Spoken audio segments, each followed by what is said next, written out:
What is up? Welcome back to Tomahawk'd. I am your host, Rob Fox, joined as always by Dan Holloway. We're coming to you on a Friday, but we're recording on the Wednesday before, so good news for us that Ronald Acuna Jr. is back in the lineup. Yep. After coming out of last night's game against the Pirates. I thought he got hit in the rib when I saw it, but I guess it was like the ball like kind of got in between his giant elbow pad. I don't know that it even got in between it. I think it just smashed into it. And he said, Snitker said that he lost feeling in his arm, which means he got his funny bone hit. So they just took him out preemptively, but he's fine. He's back in the lineup today. Yeah, we're all good on that. Thankfully, definitely would I would just lose my fucking mind if Acuna was injured for any amount of time this year. I mean, the kid's basically gotten to have one full season of baseball in his career so far. It fucking sucks. But we're finally seeing what we can do with that. But unfortunately, unlike Acuna, who's having an incredible year all through the year, man, I kind of just thinking about this last night, and over the Cubs series especially, like we are in the fucking dog days of summer right now, and the Braves are, I think, in their special dog day mode. They're 11-10 over their last 21. I mean, and this is fine, right? Like that's gonna happen in a long season, but they look flat as fuck right now. Yeah, I mean, it's you want to be in a rhythm, you know, and everything has been. Like, when's the last time the same five guys pitched on 5 consecutive games? Right. As a starter. It just hasn't happened much lately, so everybody's out of rhythm. It's just the way it is. I mean, it's the dog days of summer. That's why you call it that. Yeah. And you kind of hope the one nice thing I will say about that Cubs series was really frustrating, losing it. And I know Dan hated it because we kept losing him money on those games. But I guess the encouraging thing is that they didn't really get shut down. They just didn't execute because, my God, they had people on base like every inning in those losses. Yeah, I mean, they scored plenty of runs. Yeah, they scored a lot, too. They did. The last game, they only scored 4, but they scored 8 and 6 in the first 2 games. You got to be able to win if you score. Well, the first game they won, but you got to be able to win if you score 6 runs. If you score 14 runs over the course of 2 games, you should go 2-0. Yeah. There's no excuse to not win both of those games. And they did win one, obviously. Yeah. Especially when you outscore your fucking opponent. I mean, we shut them out day one. So. Yeah, but you're not going to, like, if you're 2 for 10 with runners in scoring position and leave 9 guys on base, you're not going to win close games like that. And that's what they were in the second game of the series. And then in the third game, excuse me, they left 10 on base, so even worse. So, you know, it is what it is. You got to execute. Sometimes you don't. Yeah, and it is nice to see. I mean, look, because I've watched Braves teams in the past, even good Braves teams, where, they just don't hit for a week or 2 weeks. And it's like, fuck, this is impossible to watch. But, I mean, these guys were they were hitting and getting on base right up until they couldn't. Yeah. You know? So. Yeah, and it happens. I mean, that's just the way life goes, to be honest. Yeah, and it is. So it's been frustrating, but it is what it is. Like I said, it's the dog days of summer. I mean, is there anything in there other than you just think these guys are fucking tired? Not even tired, but like it's just, you know, it's like 3 p.m. at work, right?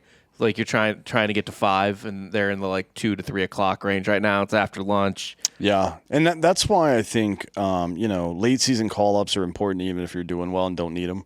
Yeah. It just kind of shakes things up. It's doing the same exact thing 4 to 5 times a day for like 180 days in a row. That sounds terrible. Even though it's fun, you're playing baseball, but still, you know, it's like the trope, I need a vacation from this vacation kind of situation. Yeah. I actually, you know what's funny about that too is I was reading on somewhere today, I think it was Reddit actually, but they were talking about how, I guess I didn't realize this. Anthony Rendon I realized that Anthony Rendon is a total asshole, but what I didn't realize is that he doesn't really like his job. Not playing for the Angels, just playing baseball. And apparently Kyle Tucker of the Astros is the same way. Like they're just like, yeah, I just kind of do it because I'm good at it. So it's what I do for a living. Yeah, we've had athletes on the show before. It's mostly football players and mostly linemen who think this way. Well, it's mostly offensive linemen. Yeah. They don't give a fuck about football. Yeah. They're just there to fucking and offensive linemen and defensive tackles. Edge rushers usually are pretty excited about things. That has to be an excitable position. But like tackles on both sides of the ball and then guards, offensive guards, they don't seem to really care that much. Right. They're just like, I'm getting paid a fuckload of money to do this. So yeah. And I mean, honestly, you're more so than the skill position players. You're basically playing a game within a game, right? Mm-hmm. Like you're just battling the one to two guys. It's basically the same time or the same way over and over and over again. Yeah. And whether or not if you lose that, it affects the team. If you win that, though, it might not affect the team because 100 other things still have to happen. Yeah, seriously. And then I wonder what it was like back in the day when there was only 8 or 14 teams in the league. Right. Like seriously, you're playing between the early part of the 20th century up to what year was it? 1954, I think. They played 154 games before they expanded. Yeah. Or maybe it was 58. I don't remember what year it was. But at some point they expanded to 162. But you would play, if you're playing 100 and let's just call it round number 160 games in a season, and there's only 13 other teams in the league, you're playing every team like multiple dozen times. Well, and seeing the same pitcher over and over again. Well, and the thing is, though, too, the AL and NL didn't play each other. Yeah, so you're playing the same six teams, I guess. So you're playing every team basically 26 times. Yeah. You really do. Just it's got to get boring as shit. Which means you're going to see the same. They ran 4-man rotations back then, so you're seeing the same pitcher at a minimum 8 times in a year. Yeah. Or not 8, 6 times in a year. So that's, I don't know. That seems like a bit much. Yeah. But, like I said, the only thing that sucks for me as a fan on this is that you kind of get in that malaise as well. Mm-hmm. I feel like where you're just like, all right, another night of this. Like I kind of like, this is the time of year I'll take like a week, 2-week breaks where I'll check in and maybe watch like bits of the game that are important, but I can't do like start to finish. Yeah. I got to kind of recharge for usually the last couple years, a sort of September run to clinch the division. Looking like that's not going to happen this year. And then obviously October. So this year it's kind of, I'll watch September the Dodgers have gotten a little close. I think they're 6 games back, 5.5 back of the Braves now. So yeah, but nothing to be concerned about, certainly. No, and other than home field in the LCS, if they end up both playing each other, we have no idea what the bracket's going to look like behind us in the wild card round or whatever. Yeah, I'm not terribly concerned about that, to be honest. I mean, I think the Braves have the best. I think they have the best home record in baseball, if I'm not mistaken. They're 34-20 on, or I'm sorry, the best road record. I think they're 34-20 on the road, and that is not normal. It's not normal and they're also 37-20 at home, right? So they're a little bit better at home than they are on the road, but they're really fucking good on the road. I mean, well, they've played 3 more games on at home basically, and won those 3 games. So they're basically the same team at home and on the road, which that's fucking fine. And I mean, for what it's worth, I guess the Dodgers are a little bit worse away from home, which makes sense. But in that series, I'm not sure. I don't know. Aside from just if there's a long, close game, you get the last at bat, and that's certainly helpful. There's no question about that. But I don't think that home field advantage is going to play a role in who wins that series because it hasn't before. No, I mean, when we won the World Series in 21, we only had home field advantage, ironically, against the Dodgers because we did not have it against the Brewers or Astros. Yeah. And I say ironically, obviously, because if you don't remember, we had a worse record, but the Dodgers, quite a bit worse record than the Dodgers, but they were the wild card team, so we got to have home field. But yeah, dog days, so there's not a ton to talk about, not a lot going on. The Braves are kind of middling right now, which is fine, better now than in October. But there is one thing I noticed that has really stood out to me that I want to talk about, and I think it's time that we fully start sucking Matt Olson's dick. He's doing pretty well. I mean, it's hard to if you had any lingering doubt about his value, and look, Freddie Freeman's having a great year too. There's no question. Freddie Freeman's having a great year. Freddie Freeman is probably, if the MVP voting ended today, he would finish second in MVP voting. More than likely, but Matt Olson would finish third. Yeah. Nobody else in the National League is anywhere close to those three guys. And obviously number one's Acuna, but nobody in the National League is anywhere close to those three guys. Some people will get votes. Certainly, I mean, Arez will get votes because he's been banging in the high 300s all year. But it's not a crowded field. It's not this year. It's not a really crowded field. Even less so in the American League. Like Shohei Ohtani is clearly going to win the MVP unless he dies today, and then still he may win. Right. But in the National League, it is those three guys. It'll be interesting to see how it plays out for the rest of the year because Freddie Freeman's hitting 343, and Acuna is just a couple of percentage points behind him, 339. There's no chance, I don't think, that Acuna can compete for a Triple Crown, but Ohtani is getting pretty close. Ohtani's getting close. No, Acuna is like 15 home runs behind Olson. Yeah, it's the home runs and the RBI for him. But yeah. Let's see. Ohtani is third in batting average, and I believe he's second in RBI, first in home runs, second RBI to Adolis Garcia, but only by 4 or 5. So Ohtani has a legit shot at Triple Crown this year, which is crazy. He's insane. But I mean, Olson. So for all of last year, we were kind of like, man, Olson's having a down year, which hilarious because he hit like 35 home runs or something. You know what I mean? Like he had a great year last year.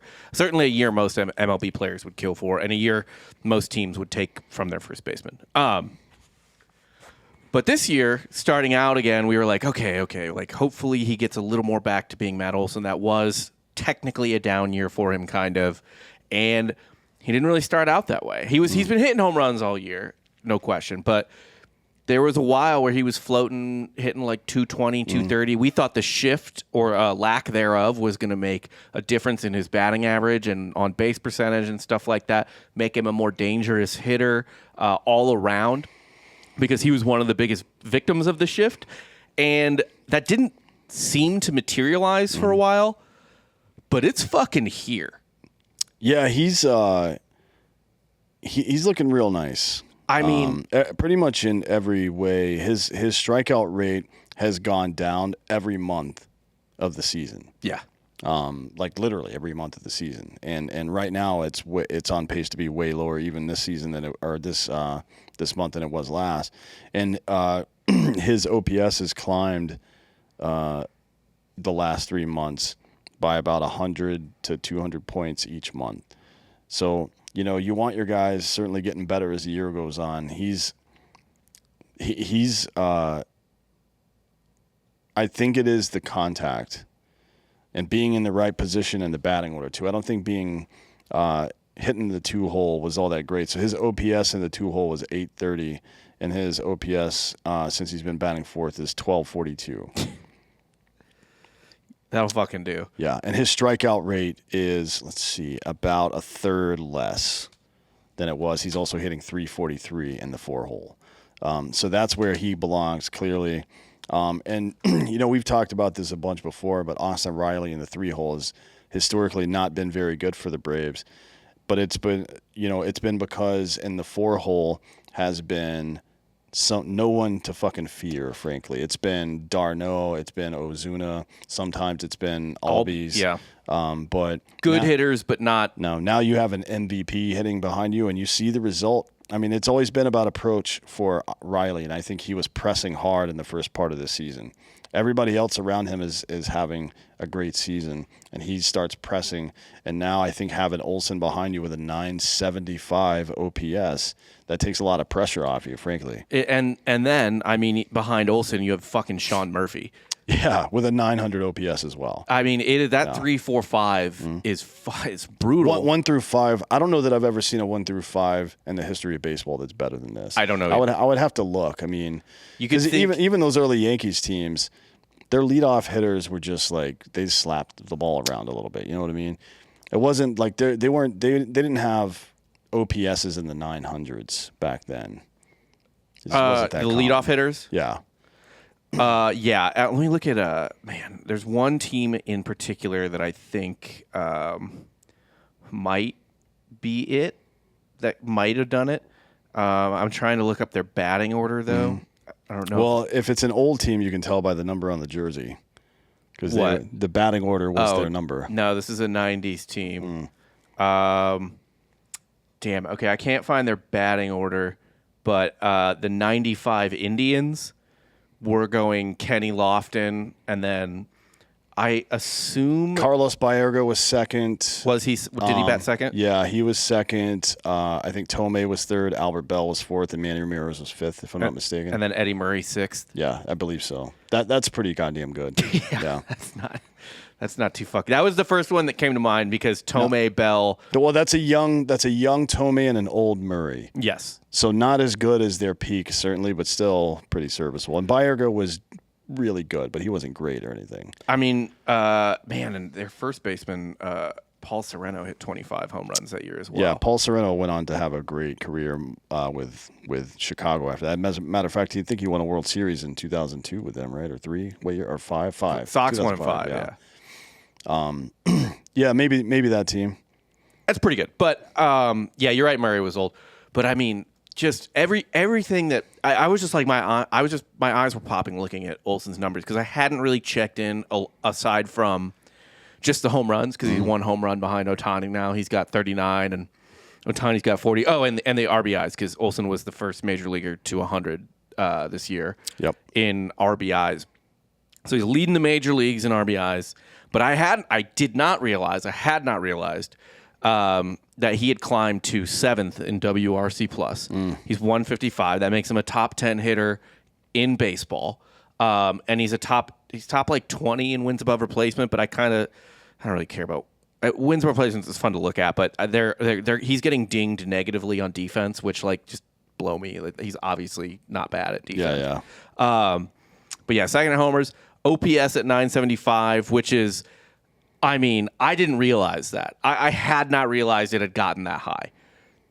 It's pretty good. It's that's insane. That's you cannot ask for a better OPS than that. I mean, it's you're completely in the fucking bonus at that point. Well, it happens when you have a full month at 1,200 OPS. Right. Because looking through August so far, I don't know if you've noticed, but Michael Harris is hitting 440 in August. Sweet. He's hitting 440 and with a 1,200 OPS as well. And oh, by the way, Arcia had 3 RBIs last night out of the 8-hole, including a home run and the game-winning double, right? Yeah, double. I assume they scored that a double. It might have been a base hit, and then he just reached on the throw at home. But so here's the thing, though, that especially encouraging to me is that it, like I said, it finally happened. He's finally hitting like we thought he was going to when the shift went away, in that his batting average is up to 267, right? So he's making contact, he's putting the ball in play, and it's going where the fielders no longer are standing, as they would be last year. He's not hitting it into a net, basically. Yeah. And that's fucking huge because now his on-base percentage is up to 373. I mean, he's a fully formed weapon at this point, whereas I think at the beginning of the year, he was obviously better, but he was more akin to like a polished, like the best version of Joey Gallo or something. Yeah. And now he's a hitter.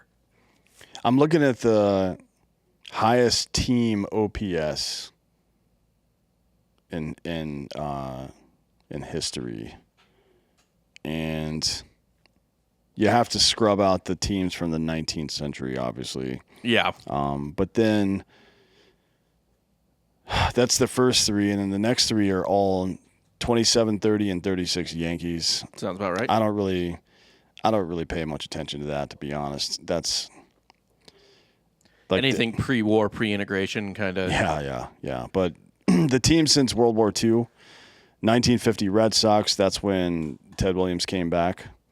2003 Red Sox was a great team. Mariners in 96 with Jay Buhner, Griffey, A-Rod, and Edgar Martinez. I mean, that's a great team. And Omar Vizquel's on that team, too. And then Omar Vizquel went over to Cleveland, and they pop up on this list as well in 99. The 2023 Braves are tied with the 99 Indians right now for since World War II, maybe 6th place, something like that. I mean, that's pretty wild. It's like an historically good offense. Yeah. Which is it's never really been the Braves style necessarily.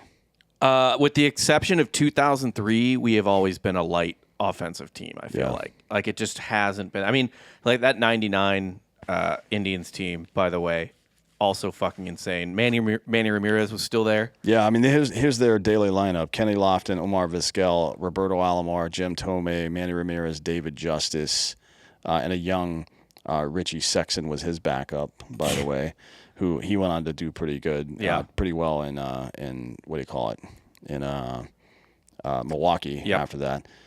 There's not to mention a good Brian team. Giles. Mm-hmm. Brian Giles was dope. I did not realize how good Brian Giles was. I was randomly looking at his Fangraphs page the other day. He's not a Hall of Famer, but he's kind of close. Yeah, he hit over 300 home runs, right? I think so, but I mean, he has a career on base percentage of 400. He's got a career 900 OPS. That'll do it. Yeah, pretty fucking good. Those Indians teams were dope. And back to Olson though, like, have you seen any adjustments, or is it him just kind of staying the course and letting things sort of average out as they may? Yeah, I actually have seen him lay off bad pitches better. He's got the same hole in his swing that Michael Harris does, actually, which is breaking stuff that starts over the inside part of the plate and works its way in towards him. That, especially low and in, to both of those guys, they have a bit. They have historically both had big problems tracking that pitch. Maybe, I don't know. Yeah. And then Harris still does. He's young though. He's 22 years old or 21 now. 21 years old, I think. I'll check. He might be 22. But he's 22.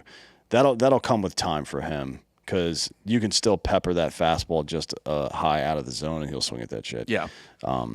Speaking of... something tells me that Harris might think he's quick enough to get it, whereas I don't think... Well, that's what your brain tells you. Right. When you see a fastball that's letter high, your brain's like, oh, that's right at my eye level. That must be a good thing to hit. Yeah. Except for your arms are not at your fucking eye level. By the way, that 96 Indians team, Kevin Seitzer was on as well. So maybe that's where he learned how to be a good hitting coach. That is a extremely cursed decade for those Indians teams. It is, yeah. They really should have won one. Just Dennis Martin, like that whole team was so good. They had so much talent on that team, on their pitching as well. Charles Nagy was great. Oral Hershiser was on the 95 team for sure. I don't know. Dennis Martinez, I think, and I don't know. Jose Mesa was one of the best closers in baseball too. They had everything.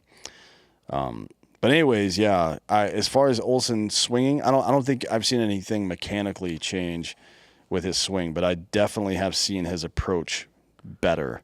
Yeah, he's seen pitches better. Yes, like he's not offering at shitty pitches nearly as much, and you can tell his strikeout rate has gone down precipitously. It's not always there's not always a correlation between strikeout rate and higher OPS, right? And even power numbers, right? And isolated power, specific home run numbers or anything like that. There's not always a correlation there.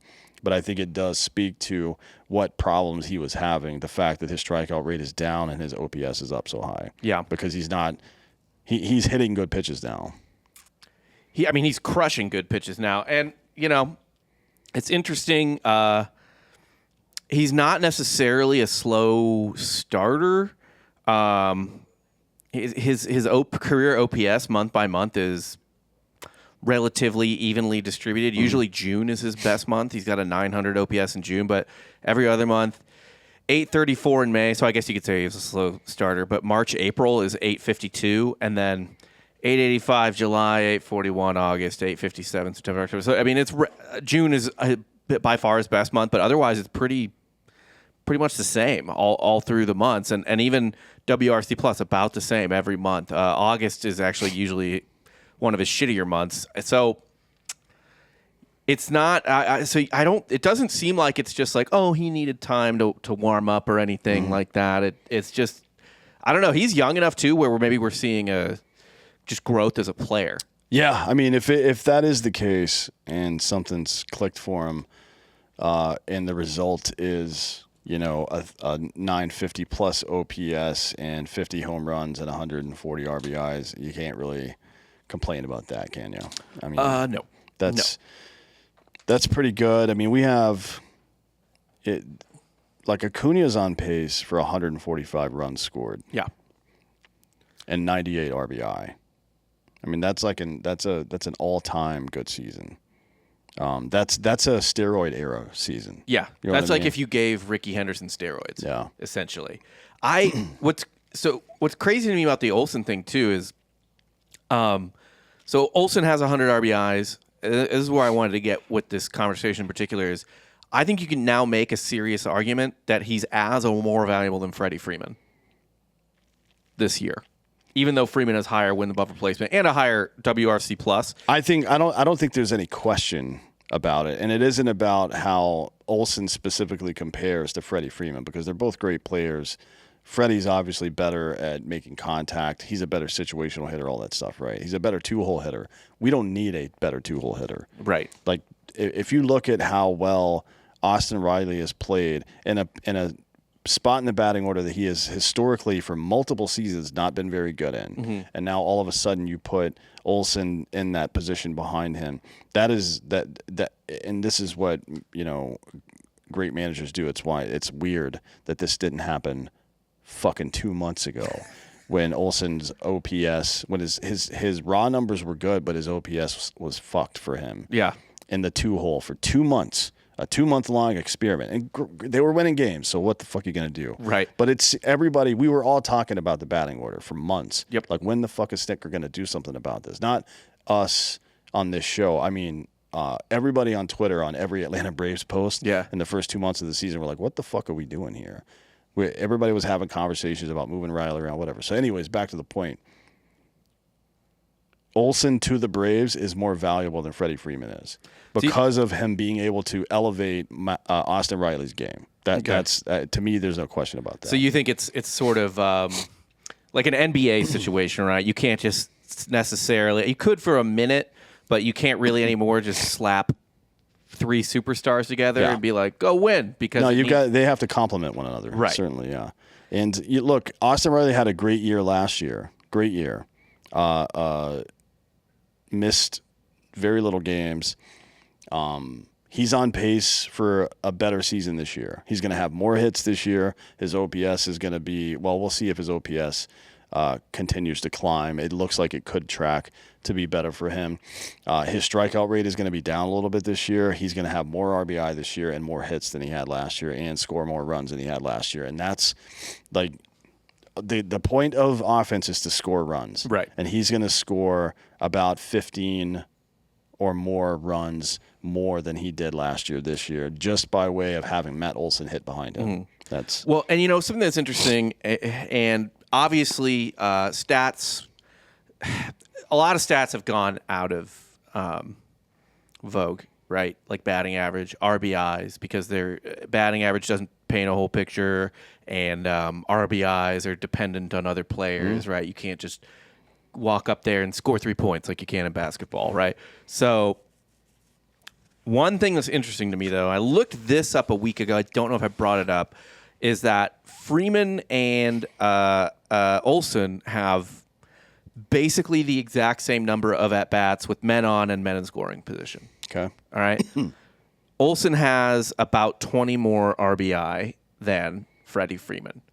Olson also has, I think, 16 or 17 more homers. Yeah. So that entire difference, he's driven in 17 more runs because he's hit 17 more home runs. Sure, yeah. And that, to me, even though, you know, it's like, well, no, it doesn't pay the whole, like, you got to look at WRC plus and stuff like that. Like, I don't know how I can look at that and not be like, I think that person might be more valuable. Well, so one of the metrics that I personally like that is a counting stat metric, so it's not an analytic necessarily, but it's a counting stat metric that to me makes a lot of sense, especially for top to middle of the order people, but it really makes sense for anybody, is a stat called runs responsible for, right? Yeah. Runs responsible for is runs plus RBI minus home runs. So it's how many runs you scored as a base runner plus how many you drove in minus the home runs that you hit, so you don't double dip, basically, right? Freddie Freeman this year has scored 100 runs. He has hit 23 home runs and driven in 181. So that's 158 runs responsible for. Hang on just a sec. I moved to the wrong page here. So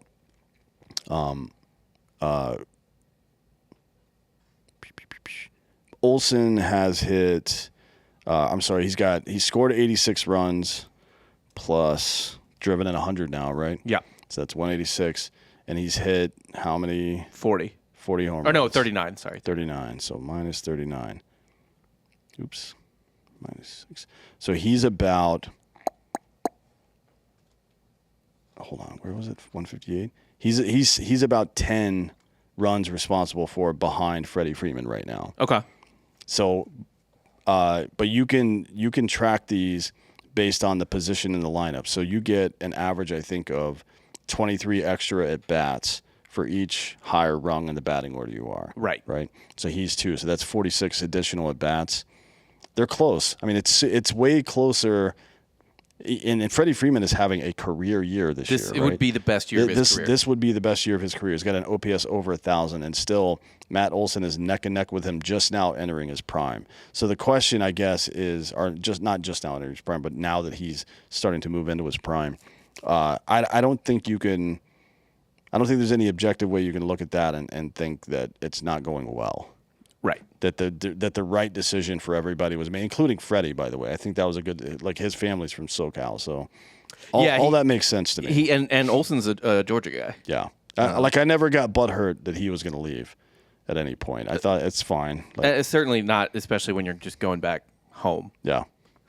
I just think it's fascinating because it really does look like on the surface, and it did at the time, and it still did, I think, a lot of the way through this year. It's like, okay. Like, Olson's really good. Freddie's the better, like, hitter overall, but we'll get home run, a little more home run out of Olson than we will out of Freddie Freeman. So maybe it'll even out. But I mean, like, Olson's just keeping up everywhere. Yeah. Basically, and obviously he's only, if his OPS is only like 30 points behind Freeman, which is not that much. Yeah. I mean, it's stunning to see. Oh, and the other note on this, by the way, is in the second half, Olson has 25 hits in 22 games, a 325 average. OPS is 11, almost 1,200, 202 WRC plus, and his batting average on balls in play, it's just 300. He's not getting any crazy luck.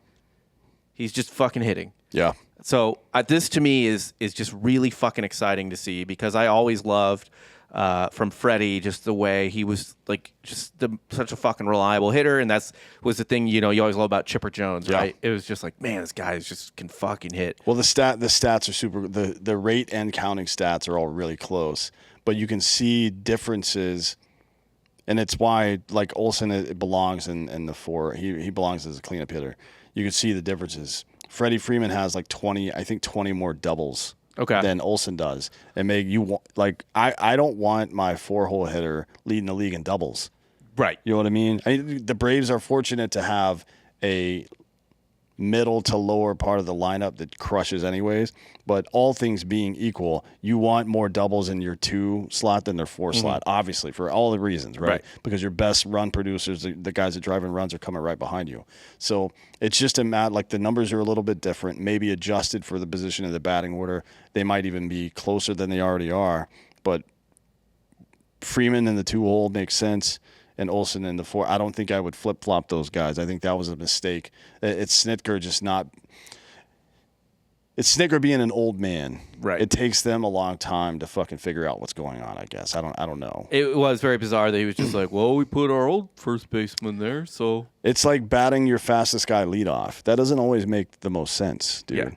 Yeah. The point is to score runs. It isn't, and that's what Billy Beane figured out before everybody else. And luckily it's kind of permeated through the rest of the league, but not necessarily to the Braves, because Snitker is a guy that's been in baseball for 40-plus years now. Yeah, he was hired by Hank Aaron. Yeah. He's like, oh, boy. He's a nice guy. He's a nice guy. The Braves seem to win in spite of him, though.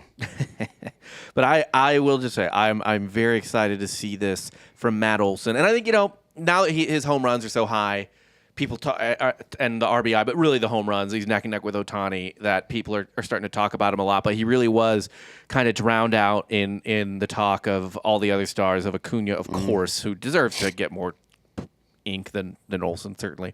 But even Murphy, because Murphy has been having an incredible year. And then on the pitching side, Strider putting up ridiculous numbers. But now here comes Olson, who might win.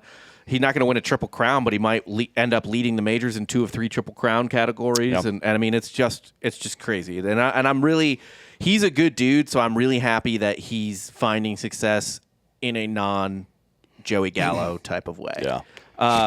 But I just think appreciate Matt Olson if you haven't been for more than the home runs, because this guy is just flat out raking right now.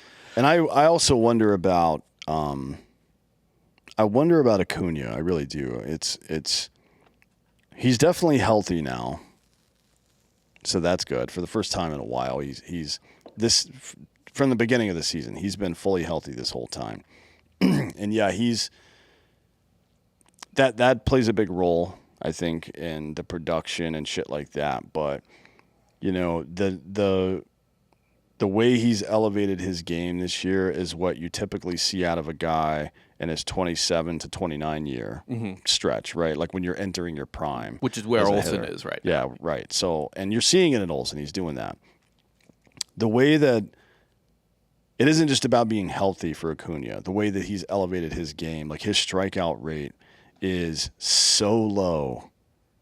It has gone down. I don't think for anybody with 25 or more home runs, I don't think anybody's anywhere close to him strikeout rate wise. He's striking out like 11% of the time now. Right.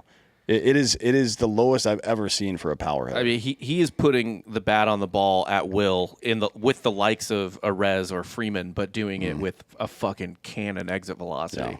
Yeah. It's incredible. I'm kind of curious about this. I'm going to look at guys that have 25 or more home runs. There's only 10. Let's see. There's not many. I think there's probably like 10. It's actually weird. There's about 15. It looks like the home run counts are not super high this year.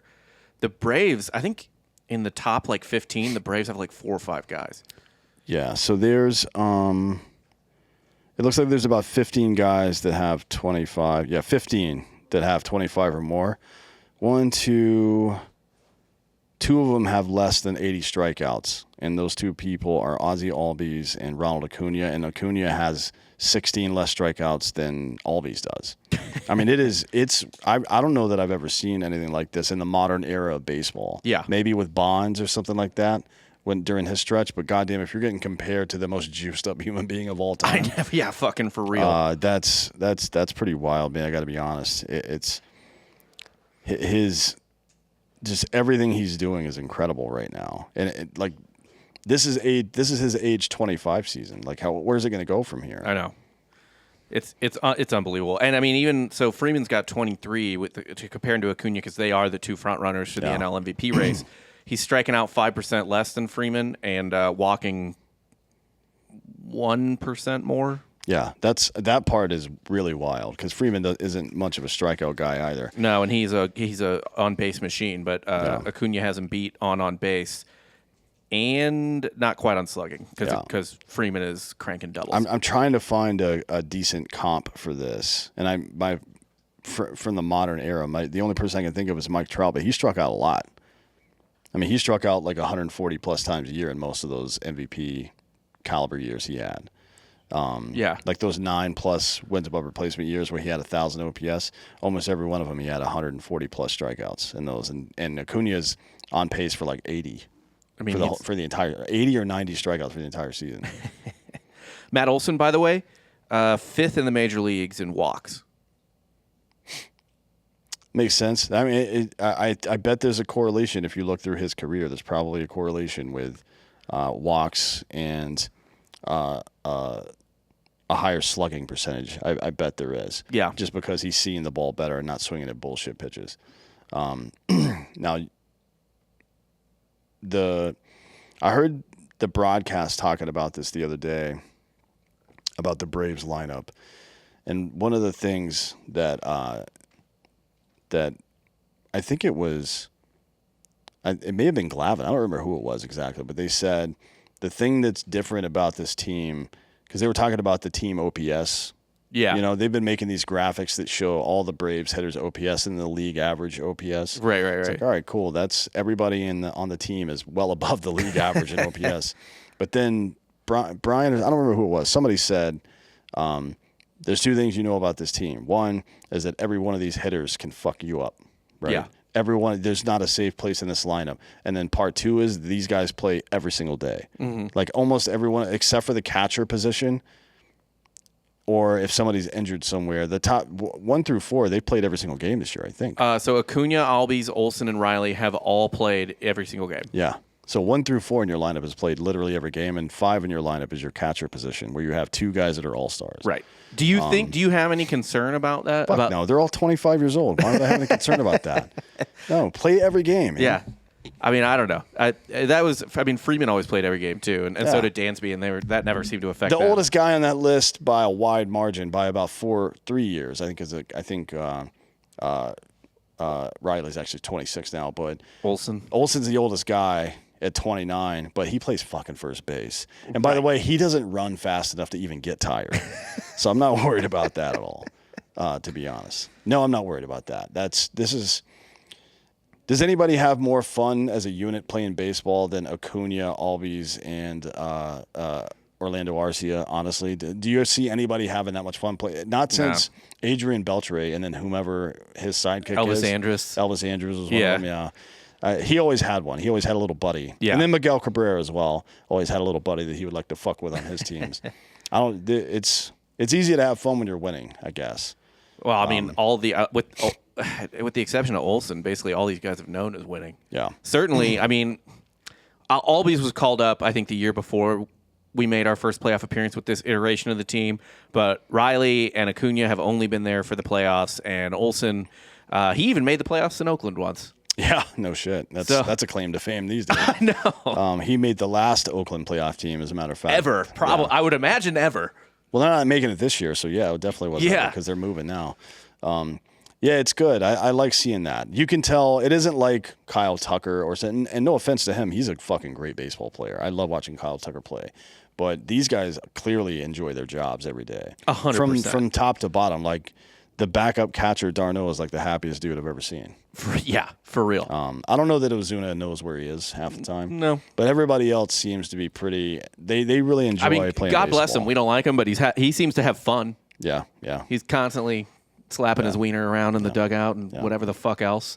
But yeah, this team thankfully plays with a lot of joy, which was the only real complaint I ever had about the 90s Braves is that it was just like business. Yeah, it's fun to watch. It's like the difference between watching, the Chiefs dominate and watching the Patriots dominate. One of them is clearly having a lot more fun doing it than the other guy. Right. And as a fan, it's just more fun to watch. And honestly, you do get the vibe from a team like that they're more, and this could be all vibes, but it does feel like a team like that is more dangerous late in a close game. Yeah. There's something about that energy that fucking, I don't know if it's the team with the energy and that helps them perform better, or if it's that the energy is intimidating to the other team. You know what I mean? Like you just can't fucking stop. These guys are relentless all the time. I think if you aren't like the top 1 to 5 percentile of professional athletes are killers. You know what I mean? Like Kobe level, not talent wise, but I mean in their head, like I'm going to fucking win. There's nothing going to stop me. That's just, even at that level, it's just the cream of the crop that's at that level. And everybody else is in their own head from time to time. Mm-hmm. And yeah, it's got to be seeing those guys. It's like, well, if you can't summon the psychotic, then you need to summon like joy, basically, right? Well, I mean, sometimes it's both, though. Right. It's like being in gunfights and hearing the other side laughing as they're shooting. You're like, oh fuck, these people are crazy. It's like fighting Vikings or some shit. Despite all that stuff, it's all, as a fan, it's easy, or not easy, but it's really fun to watch that. I'm glad that baseball, and that's why I don't care about people pimping home runs and shit like that. Who fucking cares? Fuck Have fun, no. man. It's a goddamn game. It's the best. Now we just need more fights. Yes, more fighting would be great. That would, by the way, that Tim Anderson fight, to get into that real quick, that's exactly what you've been requesting for years. For years. Just like when somebody gets out of line, you fucking drill them. You guys fight each other. Don't kick them out of the game for sure. That's fine, whatever. But don't suspend people for that stuff. That's stupid. They're fucking grown men playing a game. Let them fight. Like in the NFL, there's a play happens. Right. One dude gets hit too late or too hard. He jumps up and pushes the other guy. They fucking yell at each other. Usually there's not even a penalty, right? Because that's obvious that happened. Right. Of course it happened. Why do you want to fucking tamp down the energy these guys have? Because you think it looks bad? Is anybody anywhere that's baseball or baseball adjacent talking about how that was a negative thing? No. Not one fucking person. It's been the best story of the month, probably. Just let it happen, man. And that, by the way, is the type of shit during these months, basically second half July, August, before you get into the September pennant races. That's when you really need that shit. And that's also, I think, when it would happen the most if you let it happen. Yeah, because everybody's frustrated. Everyone's got basically like cabin fever, right? Like you're just like, I can't fucking take the season anymore. Just let it happen, man. It doesn't have to turn into the ECHL where it's only about fighting for a while. It doesn't have, but like from time to time, look, that's part of a sports rivalry is dudes fucking each other up sometimes. Just the way it is. You know what they don't really ever show highlights of is Alex Rodriguez hitting home runs off of the Red Sox. Yeah. What they show is Jason Varitek shoving Alex Rodriguez's face after A-Rod talks shit. Or Roger Clemens throwing a broken bat at your guys' best friend Mike Piazza. Yes, yeah, right? Mike. We took that personally even then, but certainly now.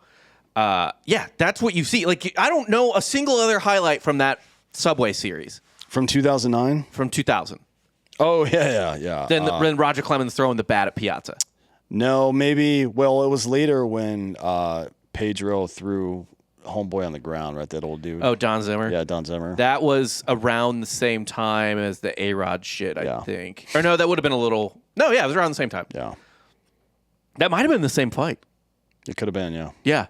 But that's another one. I don't remember. The only two highlights that I literally remember from that Red Sox-Yankees classic early 2000s rivalry are the Aaron Boone home run that won the LCS in the ALCS in 2003. Yeah. And then I guess the only reason he still has a job, by the way. Literally. I know I joke about Snit, but Aaron Boone is the worst manager in baseball. Dude, just terrible. He has no idea what he's doing. Dude, that organization is, if they didn't have money, they would be losing 90 games a year. Yeah, that Don Zimmer thing was the 2003 ALCS, so it was that same series. Okay. That Aaron Boone hit that walk-off. That's fucking sick. Yeah.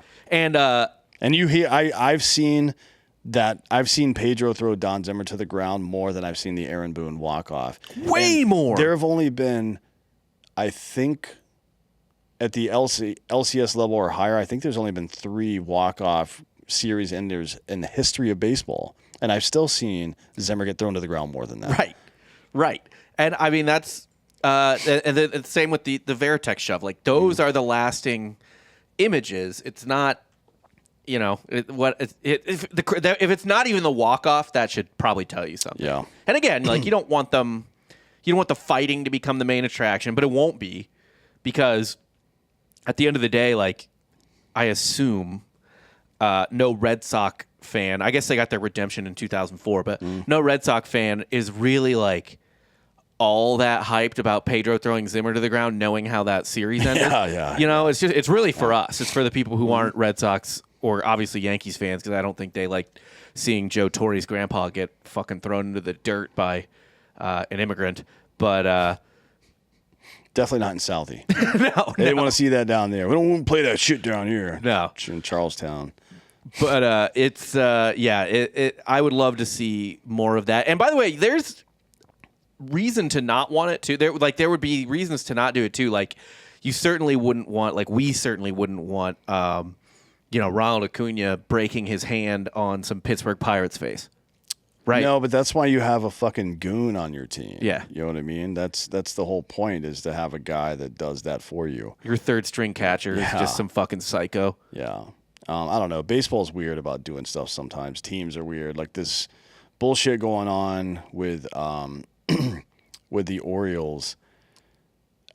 Kevin Brown, who is their he's their play-by-play guy, he's their main announcer, and has been for a little while now. I'm sure everybody's heard about this at this point, but the guy does an opening segment, the pregame segment. It's probably like a 5 to 7 minute segment that happens for every game. Like, what are the keys to success here? Right. Or here's some historical background on this particular series. The Orioles have sucked out loud against Tampa Bay for years. Right. Since 2017, basically, is the last time they won at Tampa Bay. So literally throughout their rebuild. Yeah. And he's like, look, it's been rough in Tampa Bay, but look, now we're having success. That's the whole narrative of the thing, was now we're in a position to come back and fuck these dudes up. We just took over first place from them. We're in a great spot. This is how I'm proud of this team. That was the narrative. And the Orioles suspended him indefinitely for that. And I don't understand what fucking possible conversation could have been had behind the scenes amongst Orioles management and ownership that would have precipitated a suspension there. This is deeply embarrassing for everybody. Oh, it's the saddest thing I've seen in baseball. Have you heard anything from the team explaining any of this shit? No, well, they didn't expect to have to explain it because they were going to do it in private. They were going to like shadow ban him for a week and just be like, oh, it's a scheduled break. But someone leaked the info from inside Baltimore's front office. Good. And they've been trying to figure out who, and now they're trying to figure out what the fuck how the fuck to respond to it, basically. Man, the way to respond is just to sell the team. Like I feel like Angelos is one of the worst fucking owners. He has been for a long time. That is just so embarrassing, man. I think that might be the dumbest thing I've ever seen a front office in Major League Baseball do. It's bad. Other than Marge Schott calling Deion Sanders her $1 million N-word, that was a mistake and got her banned from baseball. But aside from that, I mean, I'm thinking about just the way you treat your employees. That's I don't understand it. Like where did you get offended? You're the owner of the team now as well when they're doing well. Yeah. Like you rebuilt Baltimore from a very middling to shitty situation into a goddamn what looks like it might become an empire of a team over the next decade. Yeah. And you're explaining like, hey, it was fucked for a while and now we're better. Like nobody gets mad at the fucking before weight loss picture. It's just a weird take. I don't understand it. I would love to hear. Hopefully they'll do. Somebody at some point will explain how this went down, or maybe I don't know. We're talking about billionaires here, so it could just be garden variety petulance. But Brown is back on the air tonight or on Friday, so tonight when the show airs. He's got. By the way, I think his contract is up after this year. Oh, really? Yeah. So I think Buster Olney was talking about it on Twitter yesterday. Man, there's not one fucking prayer I would return. I would definitely be looking for another job. No fucking way, because he's one of the best in baseball. Yeah. They did this. They have a history of this shit too. Do you remember? You know who John Miller is, right? Yep. He and Joe Morgan were Sunday Night Baseball for years together. They did the same thing to John Miller in the '90s, and he went over to San Francisco. Yeah. It's like almost the same, not the same situation, but treated him poorly and he left. And he was one of the most highly regarded play-by-play guys in the country. For me, John Miller is the best play-by-play guy in the history of baseball. I think if you talk about the confluence of style and substance as a play-by-play guy, I don't think anybody's ever been better than him. Yeah. Obviously, people like the Dodgers did pretty well there for a while as well. I'm just not a Vin Scully guy. I don't like the over production on the voice and all that bull, like the old timey. It just sounds like to me it feels like the older version of the strip club DJ voice that's on morning radio everywhere. Like, yeah, talk like this. We got to talk like this. Like, yeah. I don't fucking. John Miller had a great voice and also knew everything about baseball. I mean, he knew fucking everything and was sharp, quick. Everything was in there all this, when it was supposed to be. The only guy that's ever come anywhere close to him, announcer-wise for me, is what the fuck's his name? He was the Orioles guy for a while too. man, I could see his stupid face in my head. But he mostly did hockey a lot too. Oh, fuck. Yeah, I know who you're talking about. On ESPN, he did hockey. Yeah, Gary Thorne. Yeah. Gary Thorne is for any sport, to be honest, but like baseball especially, he was great. But it was like the voice for him, right? That was his thing. John Miller had a good voice. It wasn't like the typical, deep baseball announcer voice that you hear, but the style and substance combined for that. Like, how do you fuck it up twice? How do you make that mistake and lose a great announcer? Because there aren't. You texted me about 2 weeks ago, or like, because you were watching the away team broadcast for some reason, I don't know exactly what was going on, but I was just watching a different game. Oh yeah, so your comment was that we're spoiled. Yeah. To have had Chip Carey for all those years, to have had Skip and Don Sutton and all those guys. The Braves just always had a great broadcast team, but most teams don't. No. To be honest, like the Brewers had Brian Anderson for a long time. He was fucking great.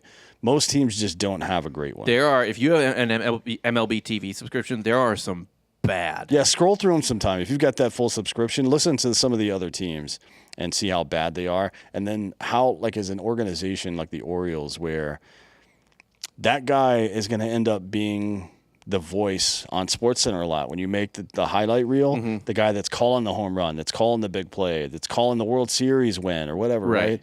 That's or the big series win. That's going to be the guy who's the voice of that. Man, you can't fuck that up.